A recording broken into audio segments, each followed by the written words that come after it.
बंदरों ने विद्रोह कर दिया और केवल पाशविक शक्ति या हिस्सा से नहीं, प्राइमेट्स ने आखिरकार मानव जाति को हमेशा के लिए मात दे दी है। यह अब उनका नया ग्रह है। बंदरों को संभालने के लिए कितना बुद्धिमान होना चाहिए? आप जैसे इंसान के लिए कौन से दैनिक खतरे मौजूद होंगे और क्या एक बंदर ग्रह हमारे अपने ग्रह से ज्यादा शांतिपूर्ण होगा? आइए जानते हैं इसी वीडियो में।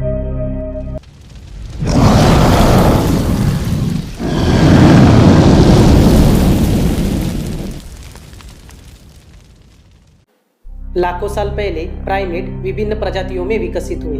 लेमर और ट्रांसियर जैसे प्रोसियम है, कैपुचिन और मकाक जैसे बंदर, और वानर, गोरिल्ला और चिंपैंजी के तरह। आप भी इस प्राइमेट ऑर्डर का हिस्सा है। मनुष्य एक सामान्य पूर्वज और हमारे डीएनए का 98.6% चिंपैंजी के साथ साझा करते हैं। आप सबसे बुद्धिमान बंदर हो सकते हैं, लेकिन अन्य प्राइमेट भी चतुर है। वे संवाद कर सकते हैं, परिवार को पहचान सकते हैं और उपकरणों का उपयोग कर सकते हैं। यदि बंदरों ने ग्रह पर कब्जा कर लिया तो यह निश्चित रूप से अत्यधिक बुद्धिमान प्राइमेट के नेतृत्व में एक क्रांति होगी।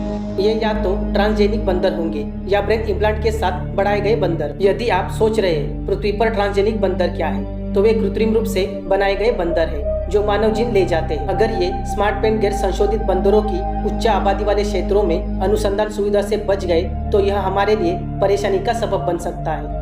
एक हॉटस्पॉट लोकबोरी थाईलैंड होगा। यहाँ शहर की सड़कों पर हजारों बंदर रहते हैं। यहाँ तक कई नो गो जोन भी है, जिन्हें प्रतिद्वंदी बंदर गिरोह ने अपने कब्जे में ले लिया है। दूसरा फ्लोरिडा का सिल्वर स्प्रिंग स्टेट पार्क होगा। वहाँ मकाक की एक संपन्न आबादी है। अति बुद्धिमान बंदर इन आबादी को मनुष्य पर युद्ध छेड़ने के सर्वोत्तम तरीकों से प्रशिक्षित कर सकते हैं। यदि आप ब्राजील, मेडागास्कर, इंडोनेशिया या डेमोक्रेटिक रिपब्लिक ऑफ कांगो में रहते हैं तो आपका देश सबसे पहले गिरने वाले देशों में से एक हो सकता है। ऐसा इसलिए क्योंकि सभी प्राइमेट प्रजातियों में से 65% इन जगहों पर रहती है। यदि आप यूरोप में हैं तो आप सुरक्षित रहेंगे, क्योंकि वहाँ पर कोई जंगली देशी प्राइमेट नहीं है। लेकिन इंसानों का बंदरों की सेना से सुरक्षित क्षेत्र में भागना एक विनाशकारी शरणार्थी संकट पैदा करेगा। लेकिन बंदर इंसानों के खिलाफ क्रांति कैसे ला पाएंगे?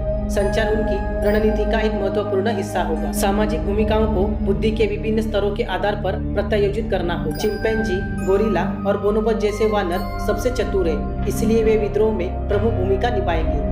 ओरंगुटान भी अत्यधिक बुद्धिमान होते हैं और हथियार बना सकते हैं। उन्हें उपकरण बनाने वाले बच्चों की तुलना में अधिक सक्षम माना जाता है। उदाहरण के लिए मछली पकड़ने का हो, अगर वे भाले बनाना सीख जाते तो वे जमीन और ऊपर से हमला कर सकते हैं। आपके हाथों में एक वास्तविक लड़ाई होगी।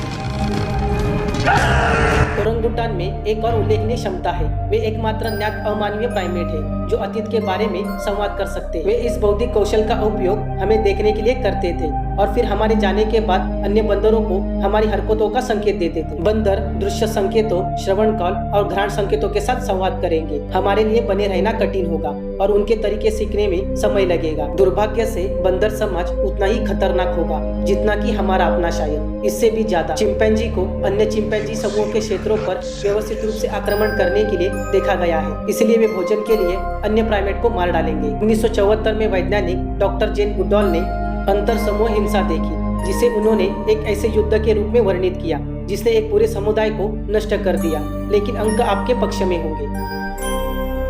पृथ्वी की लगभग 60% प्राइमेट प्रजातियों के विलुप्त होने के खतरे के साथ वे 7.8 बिलियन मनुष्यों के मुकाबले ज्यादा मौका नहीं देंगे। फिर भी वनों की कटाई के विनाशकारी प्रभाव और बंदरों पर अत्यंत आक्रामक प्रयोगों के वर्षों को देखते हुए मनुष्यों के पास पश्चाताप करने के लिए बहुत सी गलतियां हो सकती है। तो दोस्तों, अगर बंदरों ने दुनिया को अपने कब्जे में ले लिया तो क्या होगा? इसके बारे में हमने आपको पूरे विस्तार से बता दिया है। वीडियो अच्छा लगे तो लाइक करें, शेयर करें और सब्सक्राइब करें। हम जल्द मिलेंगे अगले वीडियो में, तब तक के लिए बाय।